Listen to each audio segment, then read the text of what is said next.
बहुत बड़ा ये है कि हम सिर्फ उनको मानते हैं, उनकी नहीं मानते, क्योंकि हमें ये खुशी होती है कि चलो हम में से भी कोई था तो हम जाके वहाँ माला चढ़ा देते हैं, सर माथा टेक लेते हैं। मैं ये इन लोगों को कह रहा हूँ, ये जो ये नई वाली नस्ल खड़ी है राम कुमार वाली, देखो सीखना पड़ेगा।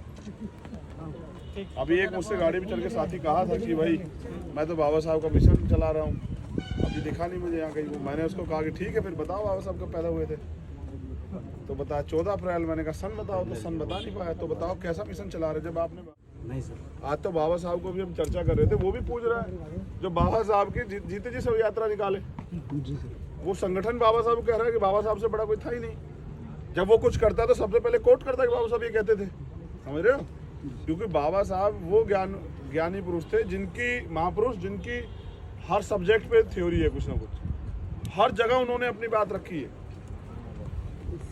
कोई सब्जेक्ट ऐसे जिसमें बाबा साहब ना बोले हो, जिसपे उन्होंने विचार ना रखे हो। तो जब आप पढ़ोगे ना, उनकी वॉल्यूम्स हैं। मैं आपको फिर कह रहा हूँ, आजकल एक जो नया ट्रेंड हो गया ना, वो मसीहा भगवान बनाने वाला, उससे बाहर निकल जाओ। पैर छूना, हाथ मिलाना, फोटो खिंचवाना, इससे कुछ नहीं बदलता। तुम मेरा ज्ञान ले सकते हो इससे, अभी मिले, जब तुम पढ़ोगे तभी मिलेगा तुम्हें तुम्हारा ज्ञान। चाहे तो मूर्ख बन जाओ और 2-4-10 साल बाद कहना कि हम तो कुछ कर ही नहीं पाए, या फिर पढ़ना लिखना सीख लो। जब पढ़ना लिखना सीख जाओ, हमसे तो 2 बच्चे आज मिले थे, ऐसे हमने पूछा कि बताओ कितनी उम्र है, एक ने कहा 16 साल, तो हमने कहा आज के बाद हमारी रैली में माना मत। जब बालिग हो जाओ, अभी अपनी पढ़ाई पूरी करो, जब बालिग हो जाओ और समझ जाओ लड़ाई को, तब आना। क्या करोगे आगे? अभी तुम्हारी जरूरत किताबों को है तुम्हें, और तुम यहाँ घूम रहे हो, समय खराब कर रहे हो। क्यों कर रहे हो? ना तुम हमारे वोटर बन सकते हो, ना तुम अभी इतने क्या नाम वो हुए, क्या नाम परिपक्व हुए कि चीज़ों को समझ सकते हो। अभी जाओगे तो फिर जाके वही काम करना है जो तुम्हें करना है। तो इसलिए मेरा कहना आपसे ये है कि ज़्यादा जितना हो सके महापुरुषों का लिटरेचर पढ़ो। अब ये जो है ना अहिल्याबाई होलकर, और मैं लिख के देता हूँ, जितने यहाँ लोग खड़े हैं इनमें 99% लोगों ने पढ़ा ही नहीं है उनको, है ना? पेरियार साहब जितना तो जितनी चोट पाखंडवाद को पेरियार साहब ने दी, इतनी तो किसने दी नहीं। उन्होंने तो बिल्कुल थ्योरी उलट कर दी, भगवान के कॉन्सेप्ट को जीरो कर दिया उन्होंने। वो तो मूर्ख बताते हैं उनको, समझ रहे हो? चोर लुटेरा बताते हैं, डरपोक बताते हैं। आपने पढ़ा? जी सर। तो जब पढ़ोगे तभी तो समझोगे, वरना तो आप भी फिर वहाँ कहीं माथा होता टेक के सोचोगे जीवन बदल जाएगा। बाबा साहब क्यों थे इस देश के लिए पूजने, पता है? क्योंकि वो ज्ञानी थे। सोचो बाबा साहब अगर 10वीं पढ़े होते तो कोई संविधान लिखवाता हमसे? कभी नहीं। बाबा साहब इस देश की मजबूरी बन गए थे ज्ञान के बदले, वरना इतना बड़ा कॉन्स्टिट्यूशन, दुनिया का सबसे बड़ा कॉन्स्टिट्यूशन कैसे लिखा जाता? और उसमें भी जो उन्होंने सहमत किया लोगों को अपनी बात से, तो ये किसके बदौलत?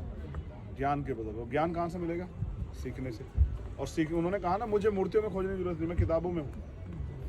तो हम कहाँ खोज रहे हैं उनको? मूर्तियों में। तो मूर्तियों से क्या मिलेगा? कबीर साहब कहे ना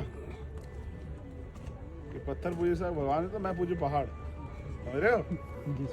भगवान कहाँ है पता है? आपके अंदर। उस सोए हुए ज्ञान को जगाओ, और वो कहाँ से जागेगा? पढ़ने से। नहीं पढ़ोगे तो मूर्ख बन जाओगे। फिर 5-7-10 साल बाद कहोगे कि बाबा साहब का मिशन चला, कुछ हुआ तो है नहीं। तो बाबा साहब का मिशन हम इसलिए चला रहे कुछ हो जाए। हम इसलिए चला रहे हैं कि क्योंकि ये मिशन है, इसको खाना पीना नहीं, इसको पढ़ना पढ़ाना, कि आने वाली पीढ़ियाँ सीखें, वो करें। भाई अगर ये रुक जाएगा तो फिर मिशन आगे कैसे बढ़ेगा? हमने एक सफ़र तय किया है जो यहाँ से रांची का है, और हम यहाँ से लातेहार जाके रुक जाते हैं, तो सफ़र कैसे पूरा होगा? कोई अगर हम नहीं जा रहे तो उसको कोई और आगे लेके जाए, तभी तो जाएगा ना। इसलिए रुक गया है, समझते हो ना? रुक गया है जी, तो समझते हो तो इसको आगे चलाने में मदद करो। या फिर उन नेताओं को ढूंढ लो जिनका अंतिम लक्ष्य पैसे वैसे कमाना है, जो चमक धमक देख के राजनीति में है, उनको ढूंढ लो। उनके वो चमचे चाटुकार बन जाओ, तो शायद तुम्हारी ज़िंदगी में कुछ बदल जाए। अगर मिशनरी बनना है तो फिर इससे बाहर निकलो। अंधविश्वास, पाखंडवाद, झूठ, लालच, फिर लाओ महापुरुषों को। देखो मिशन किसका है ये जो हम चला रहे हैं? बहुजन समाज, बाबा साहब भीमराव। खाली बाबा तथागत बुद्ध से लेके कांसीराम साहब तक का तथागत बुद्ध से लेके काशीराम साहब तक का महापुरुषों का मिशन है। ज्योतिरापुर है। गौर करो इस बात पे। तो रास्ता किसका होना चाहिए चलाने के लिए? नहीं, रास्ता भी बुद्ध के उनका सिद्धांत पे चलने की जरूरत है। होना। जब मिशन उनका है ना तो रास्ता भी उन्हीं का होगा। उन्हीं का होना चाहिए। अगर आप ये सोचते हैं कि रास्ता अपने से पूरा कर लोगे, नहीं कर सकते ना, नहीं नहीं कर सकते। जब तक आपके अंदर दया, करुणा, मैत्री, भाईचारा नहीं आएगा, समता, समानता, बंधुत्व, भाईचारे को आप नहीं समझोगे। जब तक आपके अंदर ये चार चीजें पैदा नहीं होगी, ईमानदारी, संघर्ष, संकल्प और समर्पण, जब तक ये चार चीजें नहीं आएंगी आप आंदोलन में नहीं चला सकते हो। याद रखना, जब आपकी बोली लगेगी तभी बिक जाओगे। समझ रहे हो? क्या क्या? ईमानदारी, दूसरा क्या? संघर्ष, तीसरा संकल्प, चौथा समर्पण, त्याग।